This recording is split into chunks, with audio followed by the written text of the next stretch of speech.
Yes, for most of you that are watching my videos, I made mention of elections that will be held in Cameroon.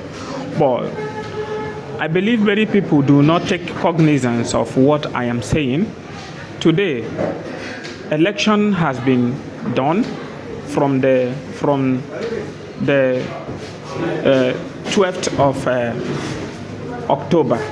Election was done in Cameroon, and as you can hear from the beginning of the video, Issah Tchiroma is now the man who is coming up for the president, just the third president of Cameroon. Now, what am I telling you? I told you that Paul Biya is not going to be the president of Cameroon. Even if he do it the same way he had been doing it, which made him stay up to 42 years on seat, he's not going to last there. But today, the election of Cameroon has been concluded. Issah Tchiroma now is the president of the Republic of Cameroon. Although it has not been officially announced, but Issah Tchiroma is winning 60 to 80% of the vote in Cameroon.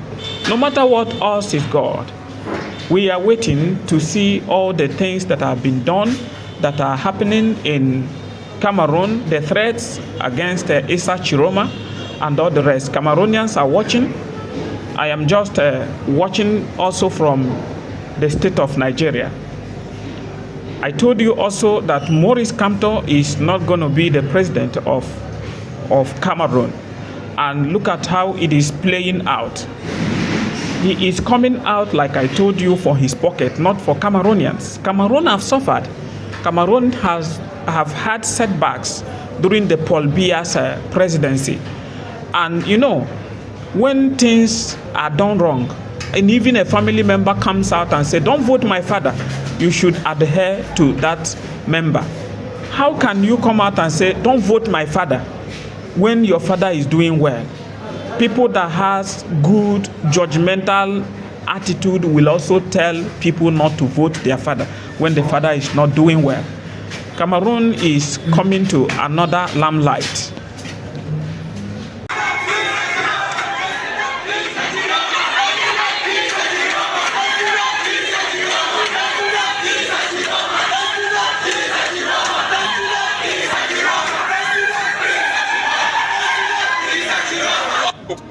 Opposition parties and civil society organizations have recognized that Issah Tchiroma Cameroon, the opposition candidate who went into the elections of October 12, 2025, as the leading opposition candidate, has emerged victorious. Though official results are still pending, that with the current results they already have, Issah Tchiroma Cameroon's victory falls within 60 to 80% of the votes cast. That is above the margin of 50%. Though Cameroon does not have a second round of elections, the winner is the candidate who comes up with the highest number of votes. But according to this group of opposition parties and civil society organizations, Issah Tchiroma Cameroon has already won between 60 and 80% of the votes cast, making him the likely third president of the Republic of Cameroon. This comes as no surprise to onlookers who have observed the electoral landscape of Cameroon between 2018 and 2025. The citizens of Cameroon have shown beyond reasonable doubt that they want change in the leadership of the country. This change was difficult to come about, but the opposition has strategized over the years to ensure that a candidate of the opposition wins. When the Constitutional Council rejected the candidature of Professor Maurice Kamto, the opposition and the citizens did not feel rejected, they did not feel dejected, and they did not surrender. They rallied forces around a former minister who had served in Biya's government and resigned 3 months ago. At the time of the resignation, many people wondered if the resignation was concrete, genuine, and sincere. But the person, Issah Tchiroma Cameroon, has proven beyond reasonable doubt to be the leader of the opposition. In my previous interviews with guests, you must have heard that Cameroonians are not looking for a leader, but they are looking for somebody with the charisma to win an election. In addition to charisma, they wanted somebody who can defend his votes, challenge the authorities, and ensure that the raw data from the ballot boxes are considered as the outcome of the vote. In Issah Tchiroma Cameroon, they found this person. They forgave Issah Tchiroma Cameroon's past because they're looking into the future. As one of the Catholic bishops said, it is better that a devil comes in now to manage the affairs of the nation, while every other thing is sought later. The problem in Cameroon is to break the hegemony of the CPDM and the CNU, that is, the party that has led Cameroon since independence. Meaning that only one school of thought has led Cameroon. But today, all over the national territory, results coming in, pure results coming in due to citizen reporting, shows that Issah Tchiroma Cameroon is the third president of Cameroon.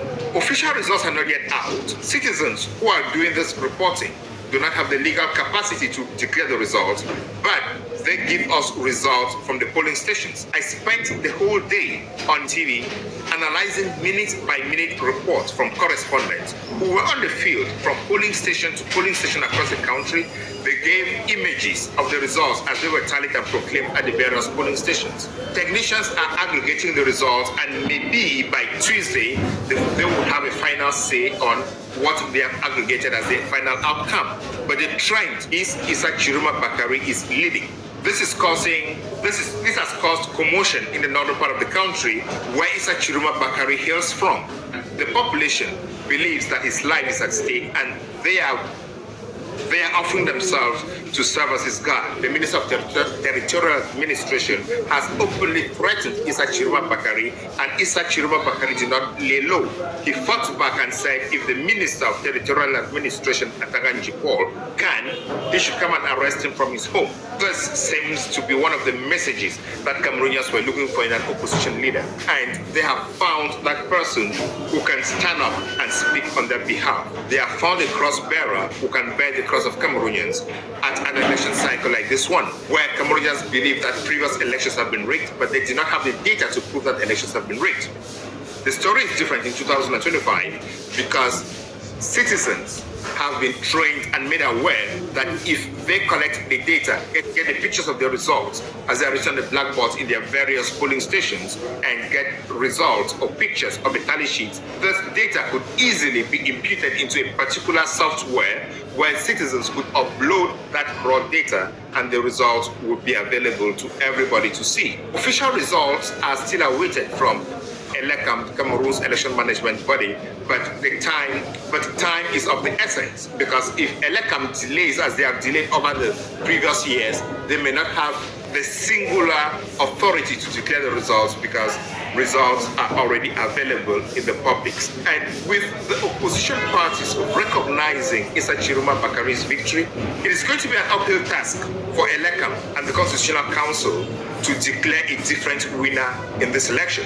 First, For few reasons, these two institutions have lost credibility in the eyes of Cameroonians. First of all, the ELECAM refused to comply with Section 80 of the Electoral Code, which requires ELECAM to publish the National Electoral Register by the 30th of December every year. Secondly, opposition parties have gone to the Constitutional Council asking them to order ELECAM to publish the Electoral Register as required by law, and the Constitutional Council has not done this.